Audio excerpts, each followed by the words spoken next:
बहुत समय पहले एक गांव में नीतीश और कीर्तना नामक पति पत्नी रहते थे। वो उस गांव में नया आने के कारण उन्हें पता नहीं चल रहा था कि कौन सा काम करे। हमें इस गांव आकर बहुत दिन हो गए, लेकिन हमने अब तक कोई व्यापार नहीं शुरू किया। मैंने सोचा कि इस गांव में जो व्यापार पहले से नहीं है वो ही शुरू करेंगे, लेकिन इस गांव में तो सारे तरह के व्यापार पहले से ही हैं। इसीलिए मैं भी सोच में पड़ गया। ऐसे कह रहा था जब कीर्तना घर पे उसके बनाए हुए तंदूरी चिकन लाके पति को परोसती है। आहा, ये तंदूरी चिकन बहुत ही स्वादिष्ट है। मेरे बचपन में जब दादी ने बनाया था तब खाया था मैंने बस। अब इतने साल बाद वापस तुम्हारे हाथों का खाया हूँ। बीच में इतना स्वादिष्ट चिकन मैंने कभी नहीं खाया। हमारे ही घर में खा रहा हूँ। आज तक तुमने कभी तंदूरी चिकन क्यों नहीं बनाया? मैंने भी बचपन में दादी को बनाते हुए देख के सीखा है। आज दिन पूरा खाली रहने के कारण मैंने सोचा कि एक बार बनाने की कोशिश करूं, और मैंने बनाया। पहली बार होने पर भी बहुत स्वादिष्ट बनाया तुमने। इस गांव में तंदूरी चिकन का दुकान तो नहीं है ना? क्यों ना हम वो शुरू करें? तुम बनाओ और मैं बेचूंगा। हाँ जी। अगले ही दिन पति पत्नी दोनों तंदूरी चिकन बनाने के लिए जरूरी सामग्री तैयार रखते हैं और एक नया व्यापार शुरू करते हैं।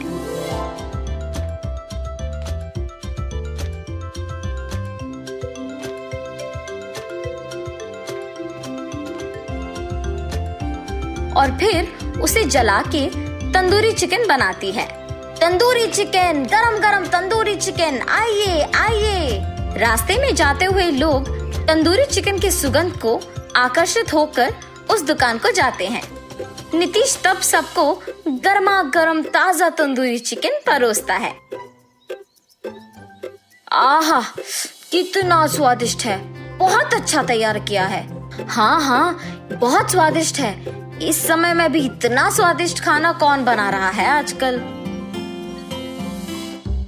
ये सब पड़ोसी दुकानदार राघव सुनता है। इनको देख के तो लग रहा है कि गांव को नए आके तंदूरी चिकन बेच रहे हैं। नया दुकान होने के बावजूद बहुत लोग आके खा के इनका अभिनंदन भी कर रहे हैं। लगता है कि इनका व्यापार जरूर आगे बढ़ेगा। घर पे मेरा भाई वैसे भी खाली पड़ा है। उससे ये बात बोल के मेरी बुद्धि का उपयोग करके मेरे भाई को भी इनके साथ व्यापार में साथी बनवाऊंगा, तब वो भी खुश रहेगा। ऐसे सोचकर तुरंत घर जाता है। भाई भाई। जी भैया, आ रहा हूँ।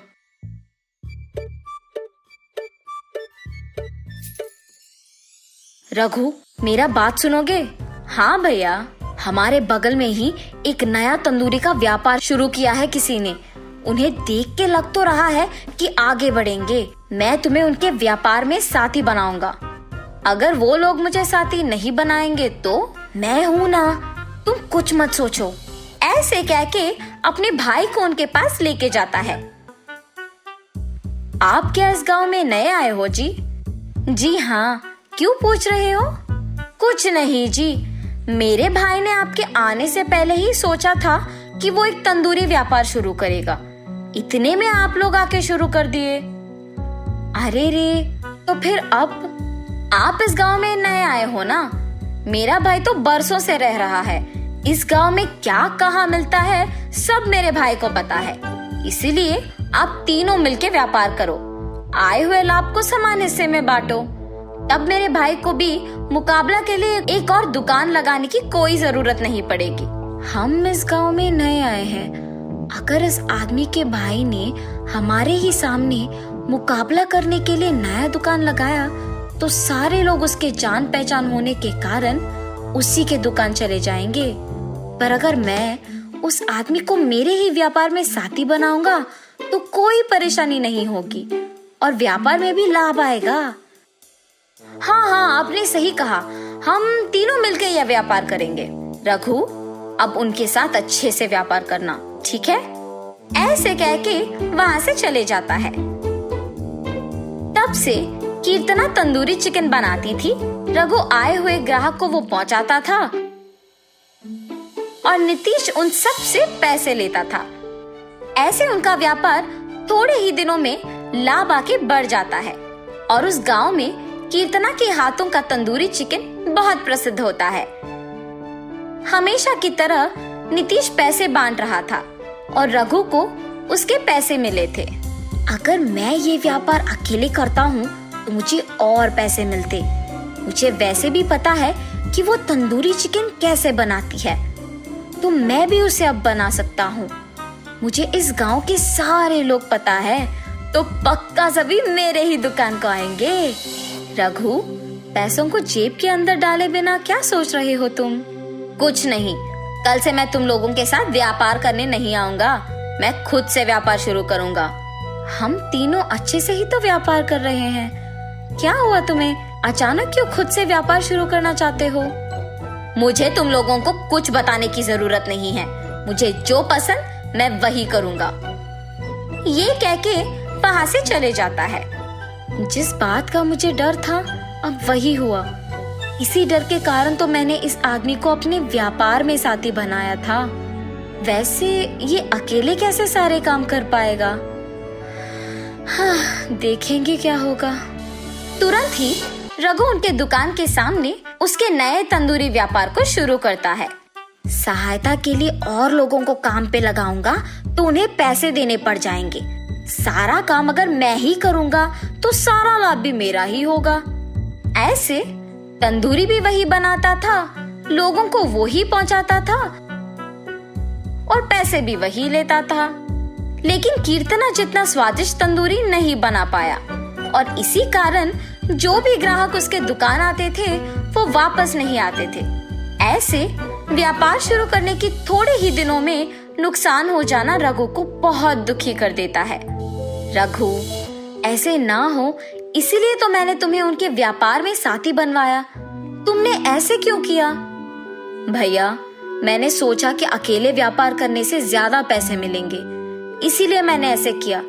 पर अब तो मेरा नुकसान ही हो गया। कम से कम अब तुम्हें अपनी गलती का एहसास हुआ है ना, तो वो अच्छा है। जाओ, जाके उनसे माफी मांगो और हमेशा की तरह उनके साथ ध्यान से काम करना शुरू करो। जी भैया।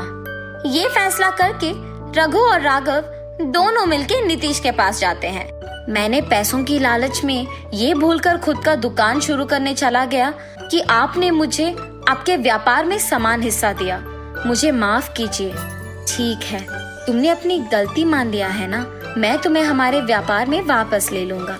आइंदा कभी ये वहम में नहीं रहना कि सारे काम तुम खुद कर सकोगे। जी हाँ, आप सच में बहुत अच्छे लोग हैं।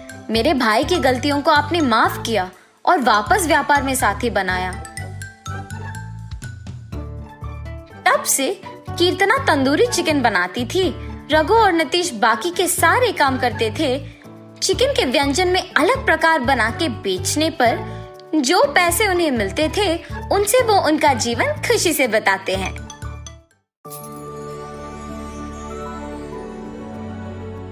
विकाराबाद के गांव में रितेश नाम का एक आदमी रहता था।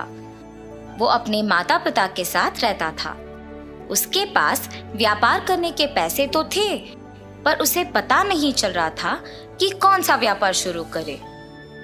इसीलिए वो इस विषय में फैसला लेने के लिए अपने पिता के साथ चर्चा करता है। पिताजी, मुझे पता नहीं चल रहा है कि आपके दिए हुए पैसों से मैं कौन सा व्यापार शुरू करूं। अरे, उसमें क्या है, पकौड़ी का व्यापार शुरू करते हैं।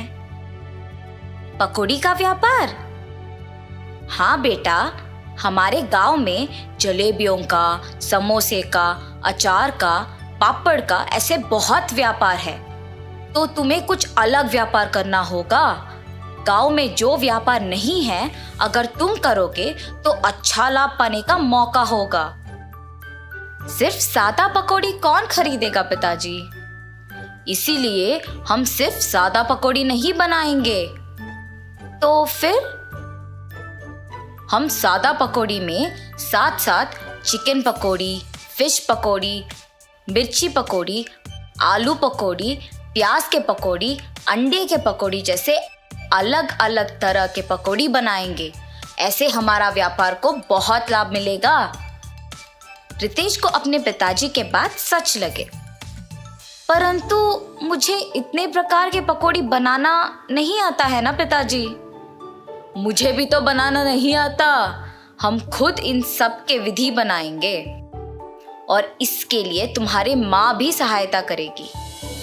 ऐसे कहकर रितेश के पिताजी रितेश को प्रोत्साहित करते हैं। फैसले के अनुसार पकौड़ी को बनाने के सामग्री रितेश खरीद के रसोई घर में इकट्ठा कर रहा होता है कि उसके पिताजी पके हुए अंडों को 2 हिस्सों में काट रहे होते हैं और रितेश की माँ पकौड़ी के लिए बेसन का मिश्रण तैयार कर रही होती है। बनाए हुए मिश्रण को 6 अलग अलग बर्तन में बराबरी से रितेश की माँ डालती है। रितेश के पिताजी पहले बर्तन में कटे हुए अंडे, दूसरे बर्तन में कटे हुए प्याज, तीसरे बर्तन में कटे हुए मिर्ची, चौथे बर्तन में कटे हुए आलू, 5वें बर्तन में कटे हुए केले और छठी बर्तन में कटे हुए चिकन के पीसेस डालते हैं और फिर एक एक करके उन सारे अलग तरह के पकौड़ी को तेल में तलते हैं। रितेश जब पकौड़ी का स्वाद देखता है तो उसको बहुत स्वादिष्ट लगता है। फिर वो अपने पिताजी के बातों को सच मानकर पकौड़ी के व्यापार को दृढ़ निश्चय से शुरू करता है। ऐसे शुरू हुआ था रितेश की जीत की कहानी। 15 साल बाद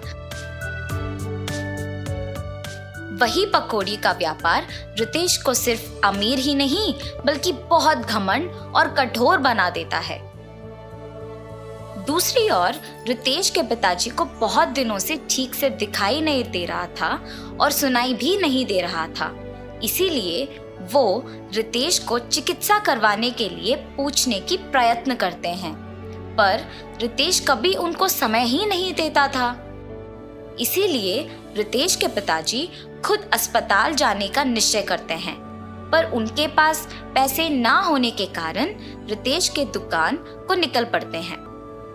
अरे रितेश बेटा, कुछ दिनों से न कुछ ठीक से दिखाई दे रहा है न कुछ सुनाई दे रहा है। चिकित्सा के लिए 3000 रुपयों की जरूरत है। थोड़ा मदद करो ना बेटा। क्या 3000 रुपए? उतने पैसे तो मेरे पास नहीं है। पर बेटा, कल ही तो तुमने बहू को बताया था कि हर रोज तुम्हें 30,000 मिलते हैं। आप पहले यहाँ से चलिए, कह रहा हूँ ना पैसे नहीं है। और घर चले जाते हैं। घर पहुंचने के बाद चिकित्सा के पैसे मांगने रितेश के पास गया था, पर उसने ये कहकर भेज दिया कि उसके पास पैसे नहीं हैं। क्या 3000 के लिए उसने ऐसा कह दिया? व्यापार तो अच्छा चल रहा है ना। शायद उसको हमारा यहाँ रहना पसंद नहीं। बहू ने भी खाना सिर्फ उन दोनों के लिए बनाया है। मैंने हम दोनों के लिए खाना बनाया है। तो फिर यही है, हमारा यहाँ रहना वो दोनों चाहते ही नहीं है। चलो इसी रात को यहाँ से निकलते हैं। ऐसे फैसला करके दोनों उसी रात गांव से निकल जाते हैं। माता पिता के लापता होने पर भी रितेश को चिंता नहीं हुई।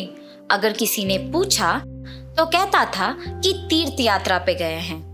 रितेश को पकौड़ी के व्यापार में लाभ ही लाभ आ रहा था। वो उसके दुकान में 10 और सहायक को काम पे लगा के उनको सारे पकौड़ी के विधि सिखा के काम करवाता था। इसके अनुसार उसने पकौड़ी के दाम भी बढ़ा दिया था। मिर्ची पकौड़े 5 रुपए के 10 पीस, प्याज के पकौड़े 8 रुपए के 10 पीस, आलू के पकौड़े 10 रुपए के 10 पीस, अंडे के पकौड़े 15 रुपए के 10 पीस, चिकन के पकौड़े 20 रुपए के 10 पीस और मछली के पकौड़े 25 रुपए के 10 पीस। पकौड़ी का स्वादिष्ट होने पर लोग भी बहुत आते थे। जिसकी वजह से रितेश का दुकान हमेशा भीड़ से भरा और व्यस्त रहता था और दुकान का लाभ भी दुगना हो गया था। रितेश ऐसे ही उसकी संपत्ति बढ़ाने में दिन भर व्यस्त रहता था और उसकी पत्नी भी अपनी समय अपनी सहेलियों के साथ बिताने में और पैसे खर्च करने में व्यस्त रहती थी और उनके बच्चों के साथ भी ज्यादा वक्त नहीं बिताती थी। बच्चों के देखभाल के लिए एक ताई को रख के वो चले जाती थी। रितेश व्यापार और संपत्ति के मोह में पड़कर दोस्तों के साथ वक्त गुजारता था और उसकी पत्नी उसके सहेलियों के साथ वक्त गुजारती थी। इस वजह से उनके बच्चे बहुत लापरवाही से पले पड़े। रितेश अपने बच्चों को अनुशासन से नहीं बड़ा कर पाया और अपने बीवी को उसके शौक से दूर नहीं रख पाया। अब रितेश के साथ प्यार से दो बातें करने के लिए भी कोई नहीं था। उस समय में उसको उसके माता पिता की बहुत याद आती है। मैं कितना मूर्ख हूँ, प्यार से देखभाल करने वाली माँ और जिस व्यापार को इतने जिम्मेदारी से देखभाल कर रहा हूँ उसका मार्गदर्शन करने वाले पिताजी को मैंने अनादर किया है। न जाने वो कहाँ हैं, क्या कर रहे होंगे। मैं तुरंत उनको ढूंढ के घर वापस लेके आता हूँ। रितेश अपने माता पिता को ढूंढने अपने कार में निकल जाता है। गांव में ढूंढते ढूंढते उसको अपने माता पिता गंदे फटे हुए कपड़ों में नजर आते हैं।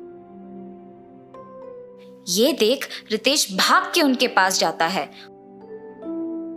और कहता है, आप ऐसे कैसे? ये सब मेरा ही गलती है पिताजी, मुझे माफ कीजिए और कृपया मेरे साथ घर चलिए माँ। रितेश को अपने गलती का एहसास होता है और वो अपने माता पिता के साथ घर वापस आता है। अपनी पत्नी को बोलता है कि आज से जो भी होगा माँ के अनुसार होगा और व्यापार का सारा संपत्ति अपने पिताजी के हाथ कर देता है। रितेश सिर्फ सहायकों का और पकौड़ी के विधि का देखभाल करता है और उसकी पत्नी बच्चों का देखभाल और पढ़ाई का ध्यान रखती है।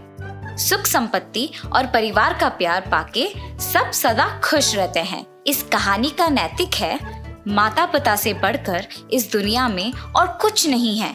परिवार का प्यार और देखभाल से बढ़कर और कोई जिम्मेदारी नहीं होती है। एक लंबे समय पहले कानापुर नामक एक गांव में एक संयुक्त परिवार रहता था। नितिन नामक लड़का उस परिवार के बच्चों में से सबसे बड़ा था। उस कारण परिवार के लोग ये मानते थे कि जो भी नितिन करता था बाकी बच्चे भी वही रास्ता पकड़ेंगे। इसीलिए नितिन को ऊंची और अच्छी शिक्षा पढ़ाया गया था। नौकरी की उम्र में आए नितिन नौकरी की प्रयत्न करते हुए बाकी समय में अपने दोस्तों के साथ समय बिताता था। नितिन और उसके दोस्त बचपन से साथ रहने के कारण एक दूसरे से बहुत करीब थे। जब भी नितिन को समय मिलता था, अकेले रहते हुए उसके दोस्त राकेश के घर जाके सभी साथ में समय बिताते थे। इतना ही नहीं, नितिन को खाना पकाना बहुत अच्छा लगता था और नितिन के दोस्तों को उसके हाथ का खाना बहुत ही अच्छा लगता था। सभी मांसाहारी होने के कारण हर बार नितिन कोई नया प्रकार का चिकन बिरयानी बनाता था। नितिन का विशेषता ये था कि वो पकवान खुद की विधि से बनाने के बावजूद भी बहुत स्वादिष्ट रहता था। अरे नितिन, अगर तुम प्रयत्न करोगे ना तो पक्का बावर्ची बन जाओगे यार। मुझे भी प्रयत्न करने का मन है यार, मगर क्या? मेरे पिताजी बिल्कुल नहीं मानेंगे यार। अब प्रयत्न करके क्या फायदा? एक बार बात करिएगा तो ही पता चलेगा ना। मौका ही नहीं है यार, रहने दे। ये कह के वहाँ से वापस घर चला जाता है। जब रविवार के एक दिन नितिन का पूरा परिवार साथ में समय बिता रहे थे, एक तरफ घर की औरतें सारे रसोई घर में खाना बनाने के लिए तैयारी करते हुए सब्जियां काट रहे थे। तब नितिन वहाँ जाता है। माँ, चाची, मौसी, क्या बना रहे हो आज? चिकन बिरयानी बना रहे हैं बेटा। 18 लोगों के लिए बनाना है तो समय लगेगा। तुम जाओ, खाना लगा के बुलाएंगे, ठीक है? आज मैं चिकन बिरयानी बनाऊंगा। हटिए सब। क्या तुम बनाओगे? हाँ, 5 प्रकार के चिकन बिरयानी, ठीक 18 लोगों के लिए काफी। ऐसे चिकन को मसाला लगाता है, दूसरी तरफ कढ़ाई लेके उसमें चावल पकाता है। एक मटके में चिकन करी पकाते हुए दूसरी तरफ प्याज, लहसुन और मिर्ची तैयार रखता है। नितिन के खाना पकाने का तरीका देख के वहाँ मौजूद उसकी माँ, चाची और मौसी चौंक जाते हैं। बताए हुए समय में 5 प्रकार के बिरयानी तैयार करके सबको खाना के लिए बुलाता है। खाने का सुगंध घर में मौजूद सभी को आकर्षित करता है। खाने के लिए आए नितिन के पिताजी और बाकी सदस्य यकीन नहीं कर पाते हैं कि नितिन ने ही खुद इतने प्रकार के व्यंजन बनाया।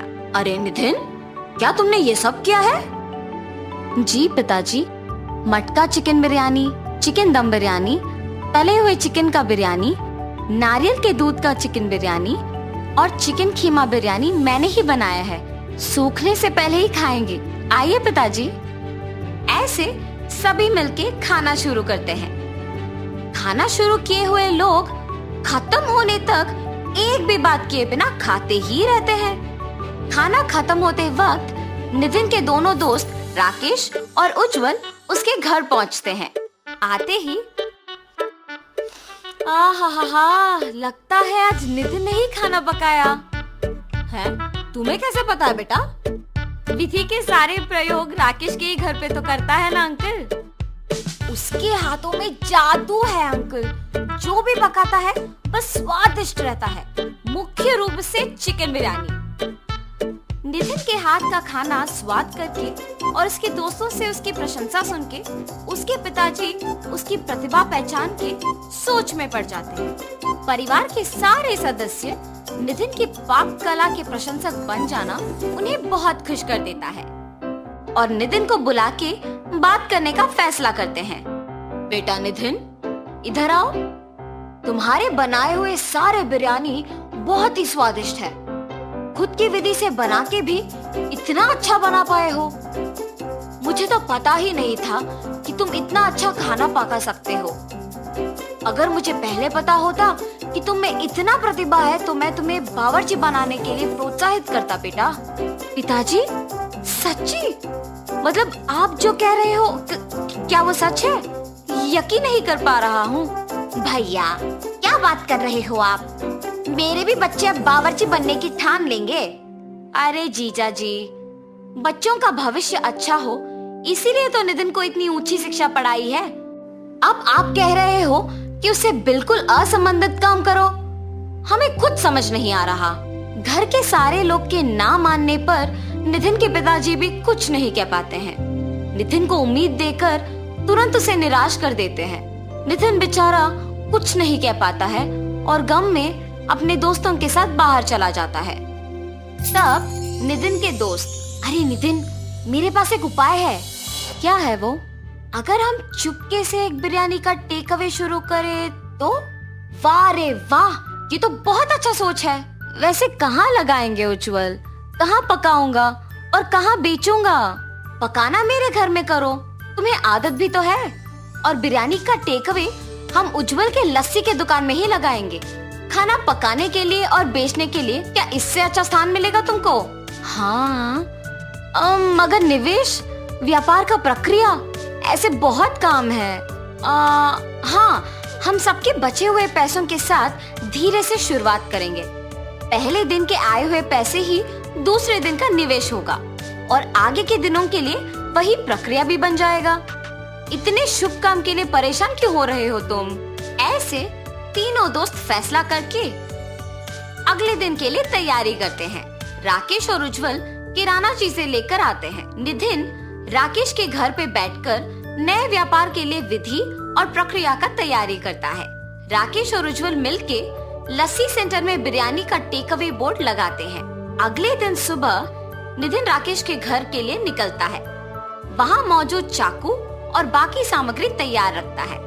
नितिन उसका प्रतिभा दिखाते हुए सिर्फ उसके काम पे दृष्टि लगाते हुए स्वाद कम ना करके चिकन को मसाला लगाता है। चिकन दम बिरयानी के लिए मसाला लगाए हुए चिकन को थोड़ा सा तेल में फ्राई करके दही को ऊपर से डाल के रखता है।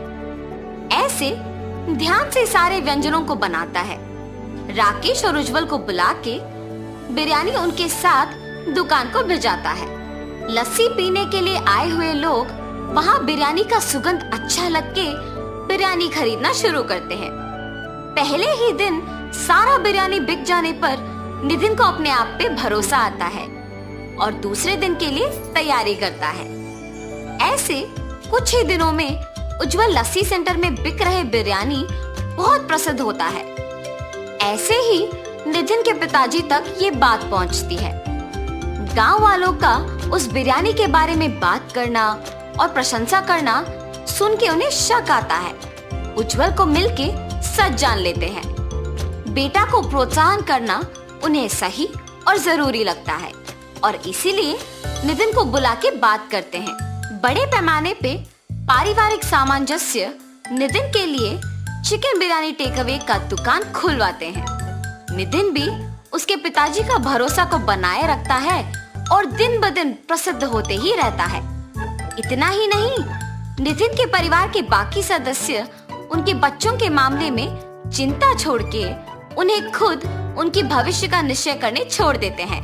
बच्चों, आप भविष्य में जिस दिशा की ओर जाना चाहते हैं उसके लिए मेहनत करके अपना प्रतिभा दिखा के सफल होना जरूरी है। ठीक है, ऐसे बच्चे खुशी से कहते हैं।